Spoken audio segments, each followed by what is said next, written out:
मैंने जवाब पाया है। जवाब तो बस यही है कि संसार में धन है, और धन तो परमेश्वर ने स्त्री और पुरुषों को दिया है, खास करके संतों को।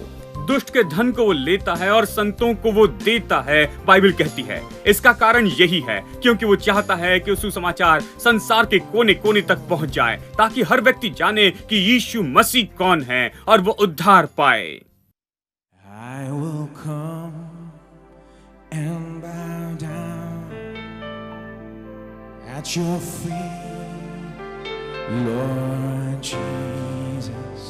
In your presence is fullness of joy. There is nothing, there is no one who compares with you. I take pleasure in worshiping you, Lord.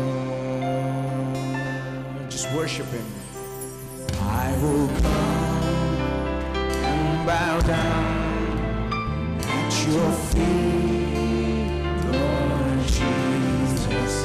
In your presence is fullness of joy. There is nothing, there is no one who compares with you. I take pleasure in worshiping you, Lord. Heaven is your throne, and the earth is your footstool. Jesus, I come to bow down at your feet. Oh, how I love just to worship before you in your presence. My joy is complete.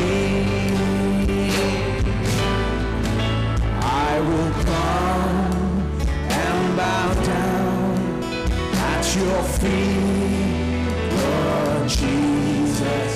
In your presence is fullness of joy.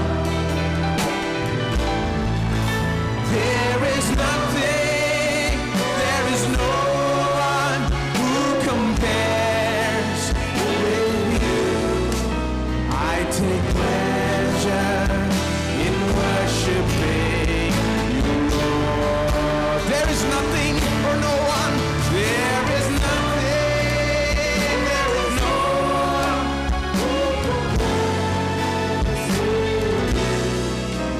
I take pleasure in worship. I take pleasure in worshiping. I take pleasure in worshiping you, Lord.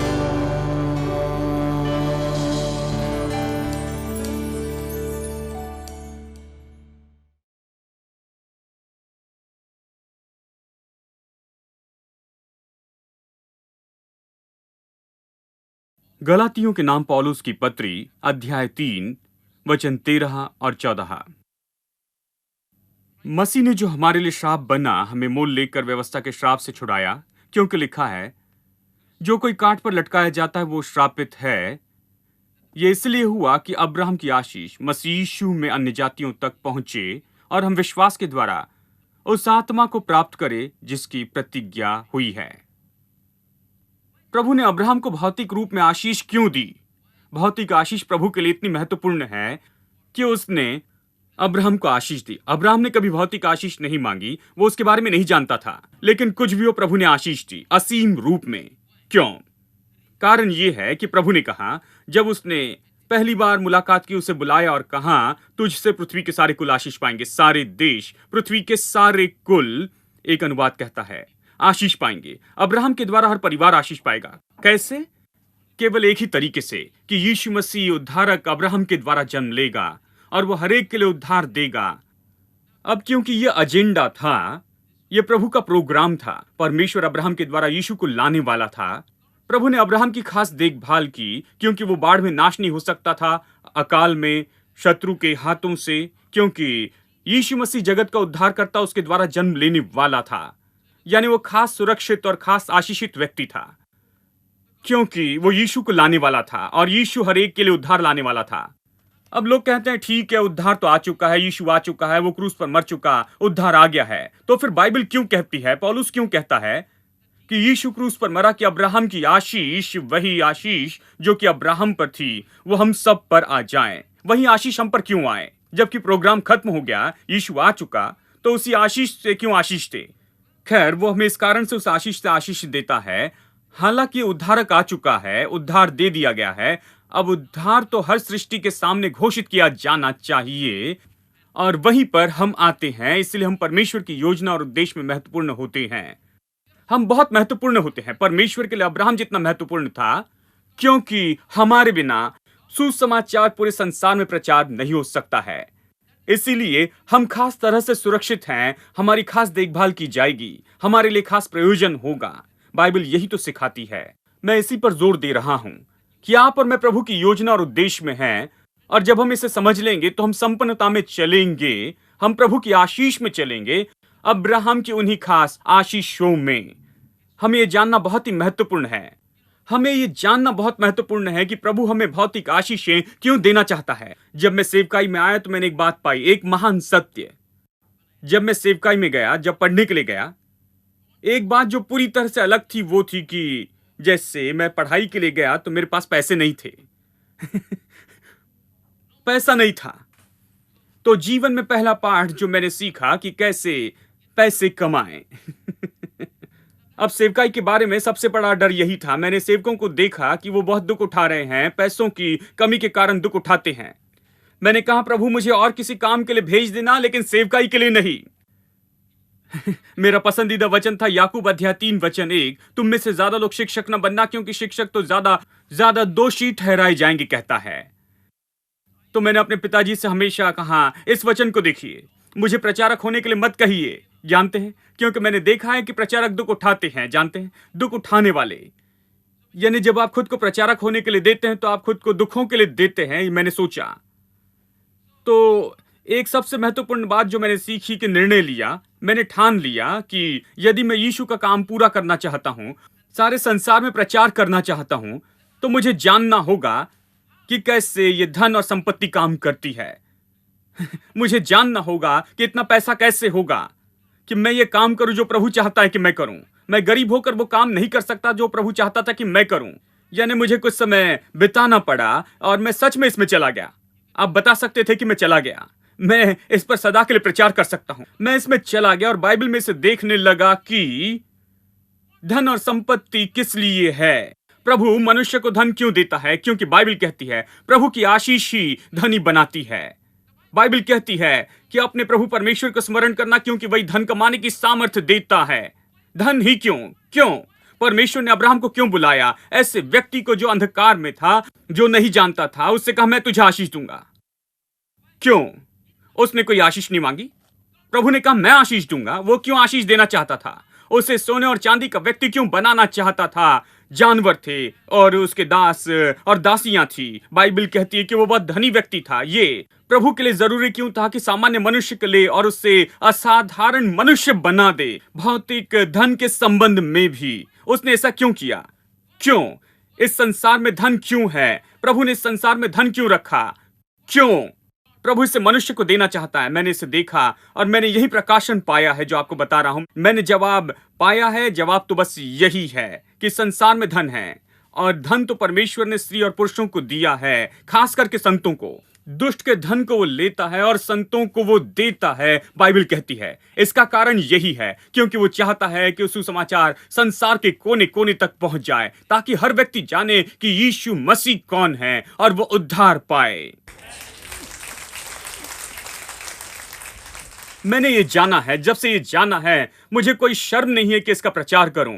लोगों को जो सोचना है वो सोचे, मैं इसका प्रचार करूंगा, क्योंकि मैं जानता हूं कि धन क्यों है।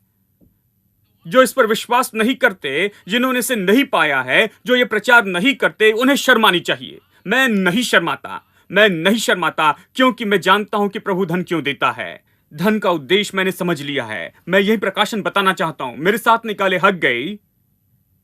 हग्गई अध्याय 1 वचन 6। तुमने बहुत बोया परंतु थोड़ा काटा, तुम खाते हो परंतु पेट नहीं भरता, तुम पीते हो परंतु प्यास नहीं बुझती, तुम कपड़े पहनते हो परंतु गर्माते नहीं, और जो मजदूरी कमाता है वो अपनी मजदूरी की कमाई को छेद वाली थैली में रखता है। ये कैसे लगेगा? अद्भुत है। प्रभु कहता है तुम्हें समस्या है। ये अब्राहम की संतान थे, अब दुख उठा रहे थे। किस तरह से दुख उठा रहे थे? आर्थिक रूप में और भौतिक रूप में दुख उठा रहे थे। भौतिक दुख तो अब्राहम की संतान के पास नहीं होना चाहिए था, क्योंकि अब्राहम तो बहुत बहुत धनी व्यक्ति था। उसे शर्म आती जिस तरह से ये लोग जी रहे थे। वो इस तरह कुछ नहीं जानता था। अब्राहम तो वो व्यक्ति था जहां उसने बोया नहीं वहां से काटता। वो अकाल के बीच संपन्न हुआ। वो अलग तरह का व्यक्ति था। वो धनी व्यक्ति था और उसके वंशज अब परेशानी में थे। वो किस तरह की परेशानी में थे? उन्होंने बोया और बहुत कम ही काटा। आधुनिक रूप में, आधुनिक शब्दों में इस तरह से कहता हूं, आप बहुत काम करते हैं लेकिन बहुत कम कमाते। हेलो। बहुत से लोग काम करते हैं। आज इस संसार में लोग बड़ी मेहनत करते और अपने हाथों में बहुत कम लेकर आते हैं। समस्या क्या है? इसका जवाब हम देखने वाले हैं। परमेश्वर ने अब्राहम से संपत्ति की प्रतिज्ञा की थी। परमेश्वर ने अब्राहम से धन की प्रतिज्ञा की। अब्राहम की एक आशीष है धन और संपत्ति, लेकिन लगता है इन लोगों के पास वो नहीं थी। हालांकि प्रभु का वचन वहां था, हालांकि प्रभु की प्रतिज्ञा उन्हें दी गई थी, ऐसा लगता है कि ये लोग उसमें चल नहीं रहे थे। वो बहुत बोते थे और बहुत कम काटते थे, बहुत काम करते थे और बहुत कम पाते थे। क्यों? समस्या क्या है? वो ज्यादा क्यों नहीं कमा रहे थे? वो संपन्न क्यों नहीं हो रहे थे? क्या प्रभु उन्हें भूल गया था? क्या प्रभु की प्रतिज्ञाएं सत्य नहीं है? क्या प्रभु अपनी प्रतिज्ञा में सच्चा नहीं है? क्या प्रभु झूठा है? क्या इस बाइबल पर विश्वास कर सकते? क्या अब्राहम का परमेश्वर अपनी संतान के लिए प्रतिज्ञा पूरी करता है? क्या प्रभु ने उन्हें छोड़ दिया, भुला दिया, त्याग दिया है? मैं आपको बताऊं दोस्तों, बहुत से लोग यहां तक कि यहां पर बैठे होंगे सोच रहे हैं, खैर भाई, प्रभु ने मुझे त्याग दिया, वो मेरी परवाह नहीं करता है। ओ, मैंने बहुत कोशिश की, बड़ी मेहनत की, लेकिन फिर भी मैंने संपन्नता को नहीं देखा है। मैं मुश्किल से लड़ते रहता हूं, कई साल तक केवल लड़ते ही रहता हूं। मैं आगे नहीं बढ़ रहा हूं। मैं एक कदम आगे बढ़ाता तो 2 कदम मैं पीछे चले जाता हूं। मुझे पता नहीं क्या गलत है। मुझे पता नहीं मेरे साथ ये क्यों हो रहा है। मुझे पता नहीं प्रभु मुझ पर दया क्यों नहीं करता है। मुझे पता नहीं प्रभु मुझे बढ़ने के लिए अनुग्रह क्यों नहीं देता है कि जीवन में काफी हो, पर्याप्त से बढ़कर हो, जैसे दूसरे लोगों के पास है। शायद आप इसके बारे में सोचते हैं। मेरे दोस्तों, मैं आपको बताऊं, ये इसी के बारे में है। वो कहता है तुमने बहुत बोया लेकिन कम काटा। क्यों? वो कहता है तुम खाते हो पर पेट नहीं भरता। क्या यह अजीब नहीं? आप खाते हैं लेकिन काफी नहीं होता है, कोई संतुष्टि नहीं। तमिल बाइबल कहती है आप खाते तो हैं लेकिन संतुष्ट होने तक नहीं खाते हैं। हम हमेशा आधा पेट खाते हैं। हाँ, आप पीते हैं लेकिन संतुष्ट नहीं होते हैं। समस्या है, यहां भी कमी घटी है। देखिए, आप कपड़े पहनते हैं लेकिन गर्मी नहीं होती है। आप कपड़े पहनते हैं लेकिन कपड़े काफी नहीं होते कि आपको गर्म रखें। कपड़ों की कमी होती है, ज्यादा नहीं होता है। आप खरीद नहीं सकते, आप वो कपड़े नहीं पा सकते जो आपको चाहिए कि खुद को अच्छे से ढाक सके। हम गर्म नहीं होते हैं। उन दिनों में जीने के लिए गर्म कपड़े चाहिए थे, लेकिन इन लोगों ने कपड़े पहने लेकिन ये काफी नहीं थे। वो कमी घटी के आधार पर जी रहे थे। उनके साथ यही हो रहा था। मजदूरी जो पाता है, इसे सुनिए, जो मजदूरी पाता है और उसे छेद वाले थैली में रखता है, ऐसी कमाई का क्या लाभ यदि आप उसे छेद वाली थैली में रखते हैं। छेद वाले जेब में रखना। चलिए इसे आधुनिक तरीके से बताओ। बहुत से लोग कहते हैं मैंने बहुत कमाया भाई, लेकिन पता नहीं कहां चला जाता है। मेरे हाथों में इतना पैसा आया लेकिन पता नहीं कहां गया। मेरे पास कुछ नहीं, आज मेरे पास कुछ नहीं, कुछ बाकी नहीं रहा। इतना पैसा मैं लाता हूं लेकिन लगता है कि सब कुछ मानो छेद वाली थैली में चले जाता है। क्या आपने कभी महसूस किया छेद वाली थैली? इसका कारण क्या है? इस तरह का अस्तित्व का क्यों लोग इस तरह जीते हैं? वैसे क्यों हैं? अब कई बार लोग परमेश्वर की ओर देखकर कहते हैं प्रभु प्रभु तुझे क्या हो गया है, जैसे मानो परमेश्वर ने कुछ गलत कर दिया। क्योंकि वो समस्या में है। वो कह रहे, प्रभु क्या हो रहा है? तूने मेरी प्रार्थना नहीं सुनी? तूने जो कहा वो नहीं करेगा? जानते हैं, पास्टर सैम प्रचार करते हैं, तू मेरी सारी जरूरत पूरी करेगा, लेकिन कुछ भी नहीं हो रहा है। तू कहां है? प्रभु मैं पुकार रहा हूं, तू कहां है? जैसे मानो प्रभु में कुछ गड़बड़ी है। लोग ये विश्वास करने को तैयार है कि प्रभु में गड़बड़ी है, लेकिन विश्वास नहीं करते कि उनके अंदर में कुछ गड़बड़ी है। इसे सुनिए, अगला वचन, सेनाओं का यहोवा ये कहता है, अपने चाल चलन पर सोचो। प्रभु कहता है, तुम्हें समस्या है, तुम बहुत काम करते हो और बहुत कम कमाते हो, तुम खाते और संतुष्ट नहीं होते, तुम पीते और खुश नहीं होते हो, तुम कपड़े पहनते और गर्म नहीं रहते हो, तुम पैसा कमाते हो लेकिन छेद वाली थैली में रखते हो। अपने चाल चलन पर सोचो। प्रभु कहता है, ये नहीं पूछना मैं कहां हूं, मुझसे ये नहीं कहना कि ओ प्रभु क्या हो रहा है, मैंने 3 दिन तक उपवास किया, प्रार्थना की और कुछ जवाब नहीं मिला। प्रभु कहता है, मुझे नहीं जांचना, खुद को जांचना। अपने चाल चलन पर सोचो, खुद को जांचते रहो। आप में क्या गलत है ये देखो। मेरे दोस्तों, क्या गलत हुआ है? तुम ऐसे क्यों हो? क्योंकि प्रभु की प्रतिज्ञा वहां है। प्रभु भला है, प्रभु असफल नहीं होता, प्रभु झूठ नहीं कहता। आकाश और पृथ्वी टल जाएगी लेकिन उसका वचन नहीं टलेगा उसकी ज्योति में।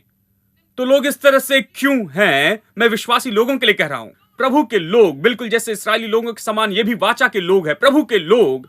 तो वो इस तरह से क्यों थे? वो अब्राहम की संतान थे, अब्राहम की हर आशीष के हकदार थे, लेकिन फिर भी अब्राहम की आशीष का आनंद नहीं उठा पाए। क्यों? प्रभु कहता है, मुझसे नहीं पूछना कि मुझ में क्या गलत है, मुझ में कुछ गलत नहीं, तुम अपने चाल चलन पर सोचो। ओ, यहां अद्भुत शांति हो गई। अपने चाल चलन पर सोचो। कई साल पहले मैंने अपने मार्गों को देखना शुरू किया और मैंने ये निष्कर्ष निकाला कि यदि मेरे पास कमी और घटी होगी, इसलिए नहीं कि प्रभु मुझे भूल गया, ये इसलिए नहीं कि प्रभु ने त्याग दिया है, ये नहीं कि प्रभु ने छोड़ दिया है, मुझे त्याग दिया, प्रभु मेरे बारे में नहीं सोचता या अपनी प्रतिज्ञा नहीं निभाएगा। मैंने पाया है कि प्रभु हमेशा भला है, वो हमेशा सच्चा है, कभी झूठ नहीं कहता, उसकी प्रतिज्ञा पूरी होती। जब कुछ गलत होता है, जब मैं संतुष्ट नहीं, जब मैं परिपूर्ण नहीं हूं, जब मेरी जरूरत पूरी नहीं होती है, तब मैं अपने चाल चलन पर सोचूं, मुझ में क्या गलत है। मुझे मेरे मार्ग देखने होंगे, इन लोगों में क्या गलत था। देखिए वचन 2, सेनाओं का यहोवा यो कहता है, ये लोग कहते हैं कि यहोवा का भवन बनाने का समय नहीं आया है। चलिए मैं पृष्ठभूमि देता हूं। ये लोग हाल ही में बेबीलोन की बंधुआई से लौट आए थे। बेबीलोन की गुलामी से लौटकर कुछ ही साल हुए थे। अब बेबीलोन की गुलामी आप जानते हैं, सबको गुलाम बनाया गया था। इसलिए नहीं कि प्रभु ने फिर से भूल गया था। ये बुरी बातें उनके जीवन में इसलिए नहीं हुई क्योंकि प्रभु भूल गया था। प्रभु ने उनकी रक्षा नहीं की, प्रभु ने उन्हें खास करके सुरक्षित रखा। लेकिन हर समय जब वो प्रभु से बलवा करते, प्रभु पर भरोसा नहीं करते, प्रभु के विरुद्ध में काम करते, हर तरह की चीजों के पीछे जाते थे, यानी जानते हैं, प्रभु हर समय प्रभु विश्वास योग्य था, लेकिन ये लोग कभी विश्वास योग्य नहीं थे। वो खुद को बंधुआई में लेकर जाते थे। उन्होंने खुद पर परेशानियों का ढेर लगा दिया, यानी बेबीलोन की बंधुआई में चले गए। बेबीलोनियन आकर उन्हें लेकर चले गए, उनके जानवर सब कुछ बेबीलोन लेकर गए, उन्हें जानवर के जैसे हाँकते हुए लेकर गए। जानते हैं, बेबीलोन लेकर चले गए और वहां पर मजदूर बनाया। वो वहां पर फिर से गुलाम बन गए बेबीलोन में। और जब उन्होंने ऐसा किया तो उन्होंने यरूशलेम शहर को नाश कर दिया और भवन और सब कुछ नाश किया और वो पूरी तरह से बिखर गया। वो कई साल तक बेबीलोन में ही रहे और फिर से एक बार प्रभु ने, जानते हैं, उन्हें लाया। जानते हैं, हर समय प्रभु ने उन्हें बाहर लाया, प्रभु ने उन्हें वहां नहीं फंसाया, प्रभु ने मदद की। जब भी वो प्रभु के पास मुड़कर पश्चाताप करते, प्रभु कहता है ठीक है निकालता हूं, और प्रभु उन्हें बाहर निकालता है। जब वो बाहर आए, आप प्रभु के अद्भुत अनुग्रह को देखिए। जब प्रभु ने उन्हें बाहर निकाला, उस देश का राजा जो उन्हें बंधुआई में लेकर गया था, वो अब अलग व्यक्ति था। वो ऐसा था जिसने कहा कि मैं तुम्हें वापस जाने के पैसे दूंगा और तुम शहरपनाह बनाना, यरूशलेम की शहरपनाह बनाना, मैं तुम्हें पैसे दूंगा, तुम जाकर भवन भी बनाना, मैं उसे फाइनेंस करूंगा। अब मैं इससे बिल्कुल चकित नहीं हूं। प्रभु सबसे अच्छा फाइनेंसर है पूरे संसार में जो मैंने अब तक देखे हैं। प्रभु के पास अद्भुत फाइनेंस है। अब सब लोग जो फाइनेंसिंग में हैं चलिए मैं आपको नया विचार बताऊं। प्रभु अद्भुत फाइनेंसर है। उसने तंबू के लिए कैसे फाइनेंस किया। पहली बार जब ये मिस्र में गुलाम थे, ये बाहर आए, वो मिस्र में थे, याद है? वो जंगल से आए, प्रभु ने कहा मेरे लिए तंबू बनाना। उस विवरण के अनुसार उसने मूसा को बताया और उसे सटीक विवरण दिया, जिसके लिए सोना और चांदी और हर तरह की महंगी चीजें चाहिए थी। तो प्रभु ने कहा ये तंबू बनाना। और ये तंबू कैसे बनाए? बहुत सा सोना और चांदी चाहिए था। ये तो गुलाम थे, उन्होंने गुलामी में बहुत साल बिताए थे और कुछ नहीं था, गरीब थे, आधा पेट खाते थे। जानते हैं, जैसे यहां पर बताया गया, उनके पास काफी नहीं था, वो जी रहे थे। हालांकि वो आशीषित लोग थे, लेकिन वो आशीष में नहीं चले। उनके जीवन में कमी और घटी थी। इतने साल तक उन्होंने कभी दिन की रोशनी नहीं देखी थी और उन्होंने संपन्नता नहीं देखी थी। उन्हें बताया कि सोने और चांदी से बनाना, वो कैसे बनाएंगे। देखिए, प्रभु बुद्धिमान प्रभु है। उन्हें ये कहने के पहले कि उन्हें ये बनाना, उसे जो चाहिए था दिया। अब उसने कैसे दिया? मेरे साथ निकाले निर्गमन की किताब अध्याय 11 वचन 2 और 3। मेरी प्रजा को मेरी ये आज्ञा सुना कि एक एक पुरुष अपने अपने पड़ोसी और एक एक स्त्री अपनी अपनी पड़ोसिन से सोने और चांदी के गहने मांग ले। आपको ये कैसे लगा? प्रभु कहता अपने पड़ोसी के पास जाना और सोने के बर्तन और चांदी के बर्तन मांगना। तब यहोवा ने मिस्रियों को अपनी प्रजा पर दयालु किया। इसके अतिरिक्त वो पुरुष मूसा मिस्र देश में फिरौन के कर्मचारियों और साधारण लोगों की दृष्टि में अति महान था। अब प्रभु ने केवल उन्हें जाकर मांगने के लिए नहीं कहा, वो उन लोगों के पास भी गया जिनसे मांगने वाले थे और इन्हें उनकी दृष्टि में कृपा भी दी और मूसा को उनकी दृष्टि में महान भी किया। उसने दूसरी ओर भी काम किया, यानी जब उन्होंने जाकर मांगा, उन्होंने दिया। अब आप जाकर अपने पड़ोसी से सोना और चांदी मांगने की कोशिश न करें, वो पुलिस को रिपोर्ट करेंगे यदि वो अच्छे हैं तो। नहीं तो सामान्य मनुष्य आपको मारेंगे यदि आप जाकर सोना चांदी मांगते हैं तो। यही आपको मिलेगा। ये बहुत ही असाधारण है, आप ऐसे नहीं करते। लेकिन जब प्रभु ये कहता है तो प्रभु केवल आप ही से नहीं कहता है, दूसरी ओर भी कहता है और निश्चित करता है कि वो व्यक्ति सही हो। वो उन्हें बताता है अच्छा है, दे दो, नहीं तो तुम खत्म हो जाओगे। जानते हैं, जब वो आकर सोने और चांदी को मांगते हैं, वो मूसा को बड़ा और महान सामर्थी बनाता है लोगों की दृष्टि में और फिरौन की दृष्टि में। वो सब लोग डर जाते हैं और सब कुछ लेकर दे देते हैं। आपको ये कैसे लगा? यानी प्रभु दोनों तरफ काम करता है। मुझे याद है, एक भाई मेरे ऑफिस में आए और मुझसे कहने लगे, प्रभु ने मुझसे कहा है भाई कि अगले रविवार को मुझे आपके चर्च में प्रचार करना है। मैंने कहा प्रभु की स्तुति हो। मैंने कहा प्रभु की स्तुति हो, लेकिन आपको राह देखनी होगी, क्योंकि उसे मुझे भी बताना है। उसने कहा मुझ पर विश्वास नहीं। नहीं, मैं आप पर विश्वास करता हूं, लेकिन उस पर और ज्यादा विश्वास करता हूं। मैं उस पर ज्यादा विश्वास करता हूं। उससे भी बढ़कर वो पहले ही मुझ में है। वो मेरा पता जानता है, वो मुझसे बातें करना जानता है और वो जो कहता है मैं सुनता हूं। यदि वो कहे कि तुम्हें प्रचार करना है तो मैं तैयार हूं, आप प्रचार कीजिए। कहा ओ, मुझ पर विश्वास करना चाहिए, प्रभु ने मुझे बताया। मैंने कहा नहीं नहीं नहीं, प्रभु मुझे भी बताएगा। मैंने एक भाई के बारे में सुना जो एक बहन के पास गए, क्योंकि वो बहन कई साल पहले मेरे पास में आई अपने पिता के साथ। वो बहुत परेशान थे। उनके पति आखाती देशों में काम कर रहे थे और वो कुछ पैसा बचा रही थी किसी बैंक में। कभी कुछ पैसे बचा रही थी घर बनाने के लिए। उनके पास जमीन थी, घर बनाना चाहती थी। किसी तरह से उन्होंने 15,000 रुपए जोड़कर फिक्स डिपॉजिट में रख दिए, पैसे बचाए थे। तो इस भाई को पता चला, पता नहीं कैसे ये अलग थे, उन्हें पता चला कि इस बहन के पास कुछ पैसे हैं। तो उन्होंने आकर कहा, बहन आपके बैंक में जो 15,000 रुपए है, जाकर उसे निकालना और मुझे देना। प्रभु ने बताया कि मुझे देना है प्रभु के काम के लिए। तो वो बहन नहीं जानती थी ये सारी शिक्षा की, कैसे प्रभु से बातें करते हैं और ये सारी चीजें। उसने कहा यदि प्रभु ने कहा है तो मैं जाकर आपको जरूर लाकर दूंगी, लेकिन मेरे पति को मुझे पूछना होगा। उन्होंने कहा नहीं, प्रभु ने बताया कि अपने पति से नहीं पूछना। आपको ये कैसे लगा? प्रभु ने कहा कि पति के पूछे बिना ही देना। मैं इन चीजों पर विश्वास नहीं करता। जानते हैं, पति और पत्नी पार्टनर्स हैं। आप जो कर रहे हैं वो एक दूसरे को बताए बिना मत कीजिए। और जो भाई आपके पति को ये बताए बिना करने के लिए कहते हैं, वो पूरी तरह से गलत है। चाहे वो जो भी कहें वो गलत है। उसी जगह आप जान ले कि वो गलत है। उन्होंने कहा अपने पति से नहीं कहना, क्योंकि प्रभु ने कहा कि पति को नहीं बताना कि वो अन्य जाति है, वो इसे नहीं समझेंगे।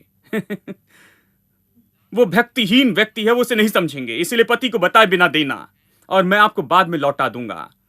तो उस बहन ने 15,000 रुपए निकाले और इस भाई को दिए। ये भाई शहर से भाग गया, चला गया पैसे लेकर। और अब इस बहन के पति गल्फ से लौट रहे थे और पिता मेरे पास आकर रोने लगे। वो मेरे पैर पकड़कर कहने लगे, भाई आप मेरी मदद कीजिए, क्योंकि मेरी बेटी का पति वो कोई साधारण व्यक्ति नहीं है। वो बड़ी तलवार लेगा और उसका सिर काट देगा। मैंने कहा, आप अच्छे से जानते हैं, आपको उसके बारे में प्रकाशन था भाई, कि वो तलवार लेगा और उसका सिर काट देगा, तो आपने पैसे क्यों दिए?